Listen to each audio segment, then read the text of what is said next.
This was my intention all along, just to match with your car. I just wanted to match with your car. I saw you walk over here with the beautiful Sunoco shirt on. It looks great on you.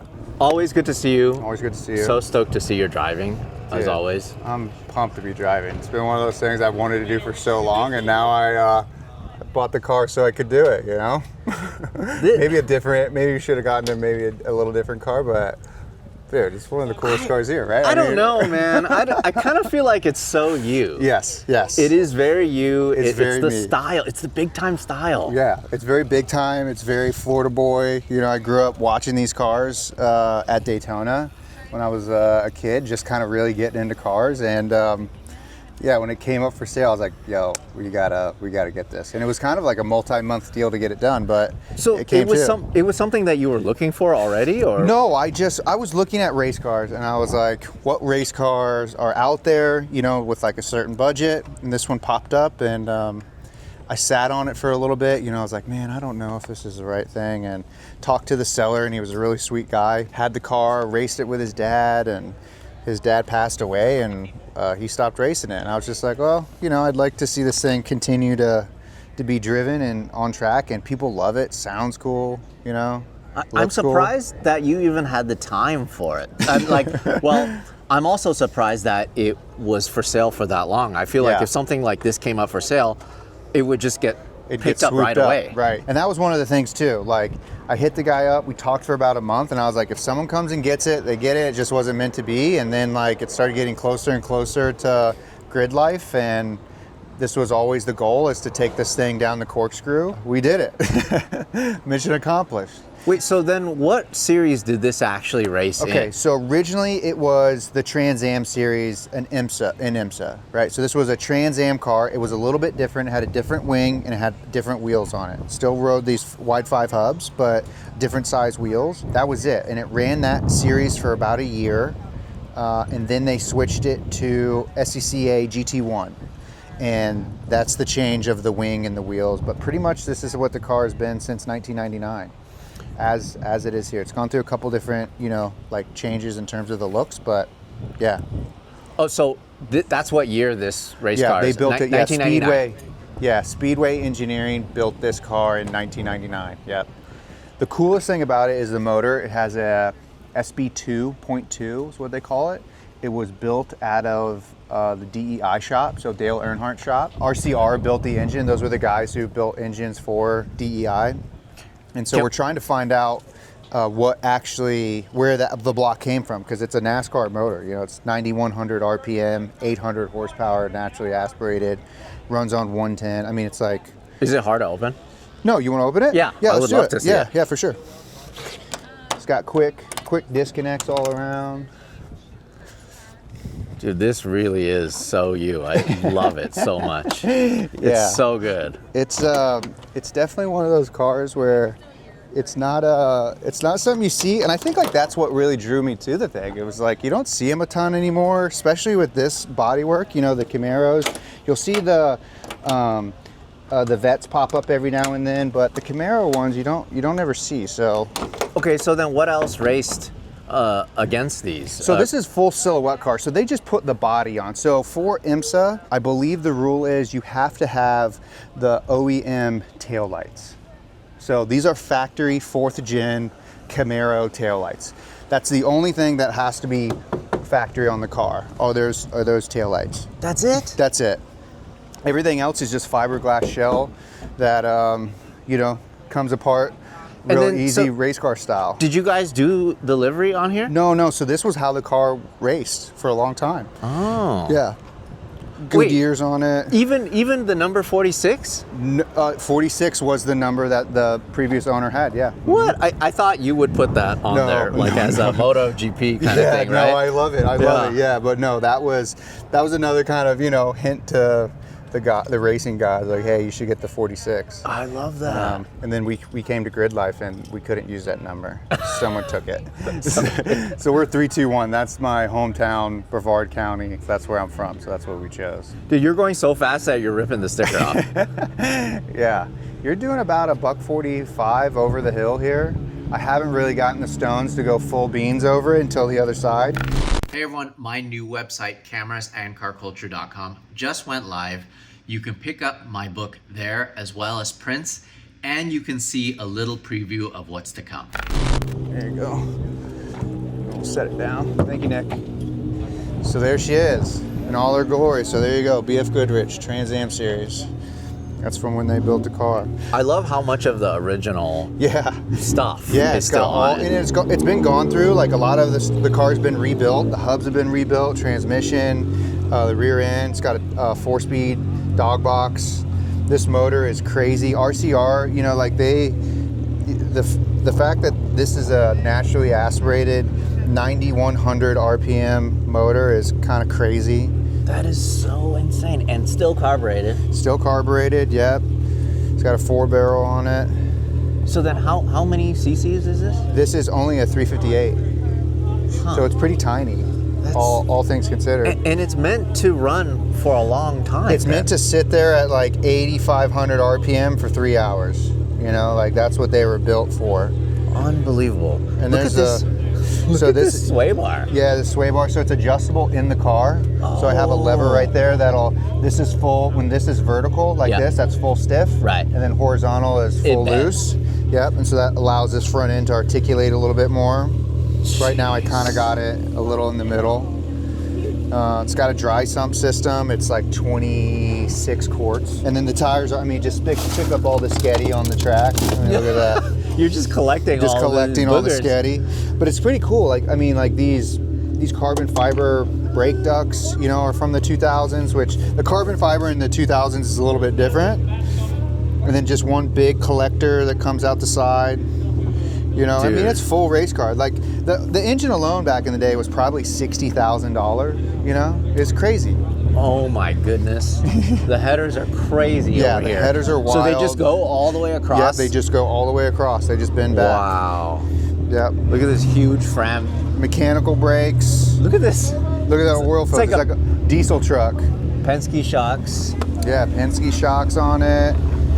Dude, you know, it runs these wide 5 hubs, which are super unique. This is really cool. Yeah, isn't that cool? So it's like a Willwood setup? Like, how does this actually work? Yeah, it's a Willwood called a wide 5 hub, so big hub. These wheels are so light, super light. They put them a little bit wider. It's like mostly hub. Yeah, it's mostly hub. Yeah, yeah, because you're putting a ton of torque into these things. They can really eat it up. So you don't be blowing hubs out. Did this come with a pretty good spares package then? It came with a spare set of wheels, and we swapped the axles out in it. It's got half shafts in the back, which are a wear part, which is crazy because you look at them, you're like, this thing wears. Brake pads, but that was pretty much it. Yeah. How does this actually drive then? It's insane. I've driven a lot of race cars, you know, 2-frame chassis cars, and this is it's like the most mechanical car you could possibly have. I mean, it's really fun. It's like something Jovi and I were just out at Button Willow in our M3s, and I just come back from Texas driving this, and I was like, oh yeah, when you build a car to go around a track, this is the ultimate car to go around a track, you know?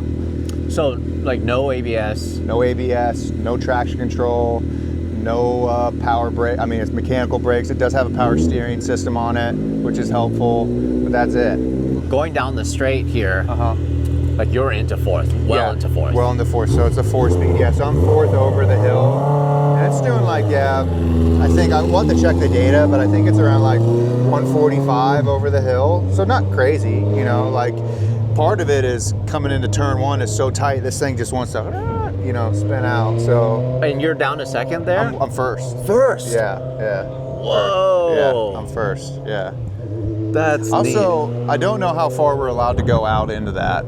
To be honest with you, I need to ask about the track limits to see if I can run it a little wide, because then I can go in a little bit faster. But this is one of the cars you gotta like respect. You gotta warm the tires up. We don't run tire warmer, so you know it takes about 2 laps for these things to really get going, and then they stick.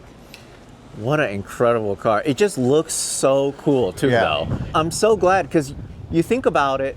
Think of how many old race cars there are that are just not getting used. Right. They're just sitting collecting dust. Right. Not all of them get destroyed. Right. You know, a lot of them just are in someone's shed. Right. And they're just not being loved. So like, I'm so glad that Look at this. This exhaust is crazy. It's crazy, yeah. It's a double fister, we call it. It's huge.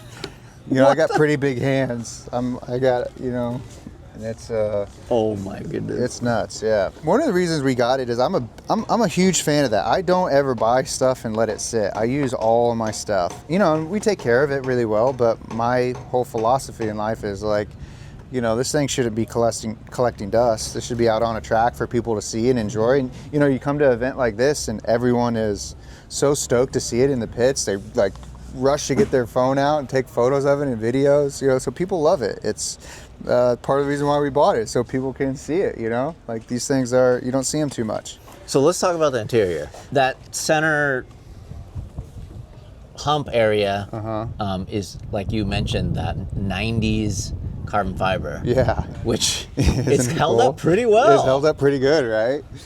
Yeah, it's pretty bare bones in here, you know?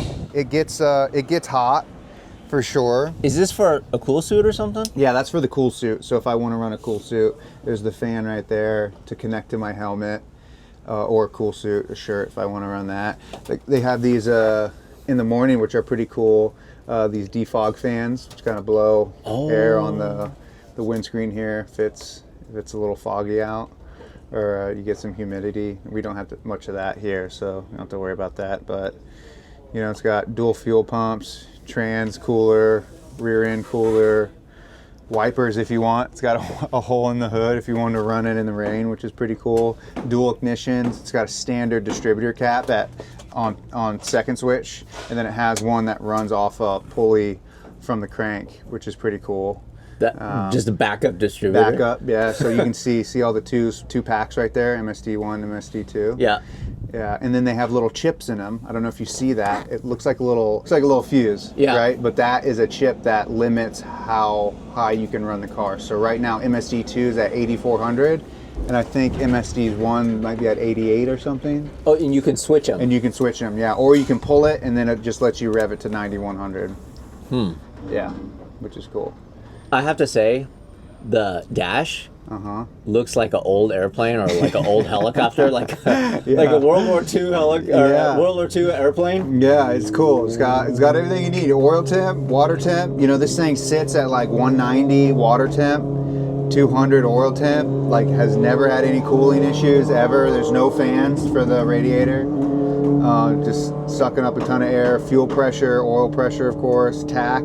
That's it. Oil pressure light in case you're running it and things get really dicey. This thing lights up red for you to cut it, which is cool. 2 ignition switch, fire switch. Here's this.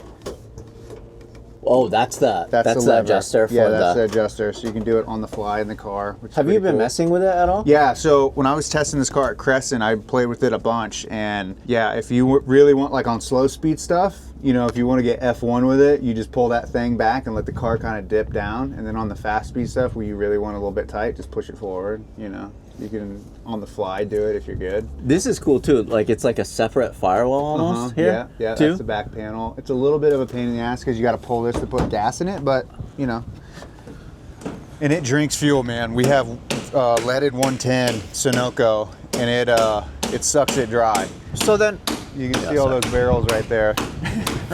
That's our fuel for the weekend. So then, did they ever do like driver changes and stuff in this? In Trans Am, no. And it was just sprint racing. Yep, just sprint racing. And they didn't do fueling either. Nope, not that I know of. They may have done stops, but I don't think so. I'm pretty sure it was all sprint racing, Trans Am series to my knowledge. Could you still do wheel-to-wheel racing in this, you think? Yeah, so that's one of the things I want to do. I'm going to do this SVRA, Sports Car Vintage Racing Association, and take it out. So we came up for the Quail when I saw you there, and did you come out to Laguna for that? Yeah, I did. Yeah, so they were running these cars in a race out there, and I was like, oh, that would be fun. It would be a lot of fun to bring these out so people can see them. They had the old Mazda. Oh, the 787. Yeah, 787. Yeah. Sorry. Yeah, they had that out there. They had like a Mercury Cougar. They had there was a Skull car. Yeah. So that's all the same era. I think the Skull car, the Cougar is a little bit earlier, but it's a Trans Am car. Yeah. Right. So there's a series you can race in this, and the guy who I bought it from, it has a logbook. The logbook is great. I mean, it's got tons of races that people still participate in. And that was a goal when I bought it. I went to Crescent and I found out the fastest time this car ran. I'm like, that's the time I'm gonna beat. Then we did it. And then I went and I was like, all right, who's the person in this class? What are they? They're in a Porsche GT3. All right, I'm gonna go beat it. I beat that time. So I was pretty pumped about that at Crescent. Then we came here and, you know, we have no idea what the car's running, but right now we're sitting second in Super Unlimited, which is pretty cool. So Second overall. Second overall, yeah. What time are you running? I think we just did a 130 flat, which is pretty cool. And I got caught up a little bit. I have like the Racebox Pro, or Racebox Mini, which lets me see like theoreticals, and we were in the 129s, but we ran into some traffic, which is like a time attack thing. I forget. You just like, you run up on people, but Dude, for such a small course, you're 10 seconds faster than me. That's so dope. Yeah, it's cool though, man. It's a lot of fun, and it's you gotta be locked in when you drive it. I think that's the thing that I love a lot. I love the fact that you gotta be 100% locked in, because it's a lot of car, or it'll bite you. You know, I'm just trying to live out my race car dreams. Are you used to the aero though? Like, is this something that you're familiar with? Not really. You know, I've driven the Rush cars, and those are pretty aero, you know, heavy. With this, no, we haven't played with the ring. I mean, this is the third time I've driven the car, so, you know, I'm still trying to figure out a lot of other things about it. You know, like how it feels, how long the brakes, you know, I can hammer on them. The brakes are great on this car. So I'm just trying to like figure it out, but I haven't played with the aero. All I know is coming into here, it sucks the car down so much it'll bottom, it'll scrape. You'll feel it hit over the hill. Did you have a chance to weigh this then? Yeah, we weighed it. It's the lowest it can weigh. It's 2780 pounds with fuel. So for you to check in, it's got to be 2780. And that's you in it? That's you in it plus fuel. Yep. This is actually a lot lighter than I thought. Yeah, it's like light. It's so big, but it's mostly just air. It's just, yeah. It's all, you know, all this stuff is super light fiberglass, and we wanted, when I hit up the Grid Life boys, I was like, I really want to race this in GLGT because they just came out with that new class, and they were like, well, you need 18-inch well, I can't run these wheels, they're way too big because it's a spec, you know, there's a max size, and so we thought about making 18 inches so we could fit a 315 on it, and you know, we really worked hard at trying to do it, but it just weighs too little and makes way too much power. So that power to weight ratio, we could never get to it. So, which is okay. We'll build a car for that, you know, and do some wheel to wheel stuff, because that's what I really like doing. But for this weekend, we're just out here having fun. Dude, that's dope. Yeah. Thank you so much for walking us through it. Dude, I love of course, yeah.